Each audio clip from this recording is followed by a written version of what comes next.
നമസ്തേ. ശ്രീ ഗുരുവായൂരപ്പനെയും നമ്മുടെ ഗ്രാമാലയങ്ങളെയും വിളിച്ചുണർത്തുന്ന അതിവിശിഷ്ടമായ ഹരിനാമകീർത്തനം തുടരുന്നു. 4-ാമത്തെ ശ്ലോകം.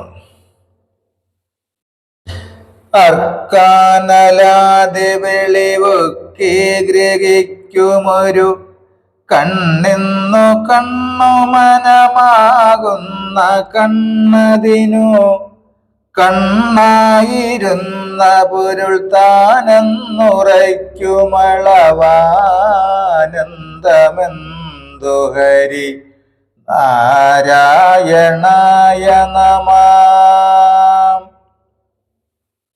സൂര്യൻ, അഗ്നി തുടങ്ങിയ വെളിച്ചമെല്ലാം കണ്ടറിയുന്ന നമ്മുടെ കണ്ണുകൊണ്ടാണല്ലോ. മനസ്സാധ്യമുണ്ടെങ്കിലേ കണ്ണിന് കാണാൻ കഴിയുകയുള്ളൂ. മനസ്സ് മറ്റൊരു വിഷയത്തിൽ അലയുകയാണെങ്കിൽ കണ്ണിന് കാണാൻ കഴിയില്ല, കാതിന് കേൾക്കാനും കഴിയില്ല. അപ്പോൾ കണ്ണിനെ കാണിക്കുന്നവൻ മനസ്സാണ്. ആ മനസ്സിനെ കണ്ട് അനുഭവിക്കുന്ന വെളിച്ചം ഞാൻ തന്നെയാണ്. ഇക്കാര്യം അറിവാകുന്നതോടെ ഉണ്ടാകുന്ന ആനന്ദത്തിന് അതിരില്ല. താപഹാരിയായ നാരായണ, അങ്ങേക്ക് നമസ്കാരം. ഇതേ ആശയം ശ്രീ ശങ്കരൻ ഒരു മുക്തകത്തിൽ പ്രതിപാദിച്ചിട്ടുണ്ട്. ഗുരു ശിഷ്യ സംവാദ രൂപത്തിലാണത്. ഗുരു: പകൽ ഭാനുമാനം, രാത്രിയിൽ അഗ്നിയുമാണ് കാണുവാനുള്ള വെളിച്ചമെന്ന് പറഞ്ഞുവല്ലോ. അതിനുള്ള വെട്ടം എവിടെ നിന്ന് കിട്ടി? അപ്പോൾ ശിഷ്യൻ പറയുകയാണ്, എൻ്റെ കണ്ണിൽ നിന്ന്. ഗുരു: കണ്ണടച്ചാലും കാണാൻ കഴിയുന്നത് എങ്ങനെ? ശിഷ്യൻ: മനസ്സും ബുദ്ധിയും ഉപയോഗിച്ച്. അപ്പോൾ ഗുരു: ആയതിന് ആരുടെ സഹായമുണ്ടായി?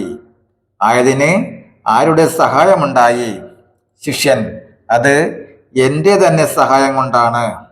അപ്പോൾ കാഴ്ചകളുടെ എല്ലാം കാഴ്ചക്കാരൻ താൻ തന്നെയാണ്. പഞ്ചേന്ദ്രിയങ്ങളിൽ മറ്റുള്ളവയുടെ പ്രവർത്തകൻ താൻ തന്നെയാണ്. ഇന്ദ്രിയങ്ങളെ എല്ലാം പ്രവർത്തിപ്പിക്കുന്നത് മനസ്സാണ്. അതിൻ്റെ കേന്ദ്രം ഞാൻ തന്നെയാണ്. ഞാൻ എന്ന ബോധകേന്ദ്രം ഇല്ലെന്ന് വന്നാൽ പിന്നെ മനസ്സില്ല, ഇന്ദ്രിയങ്ങളില്ല, ബാഹ്യപ്രപഞ്ചമില്ല.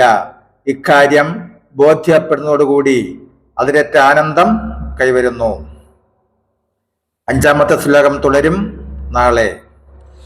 നാരായണായ നമ നാരായണായ നമ നാരായണായ നമ നാരായണായ നമ നാരായണ നരകസന്താപനാശക ജഗന്നാഥ വിഷ്ണു ഹരി നാരായണായ നമഃ.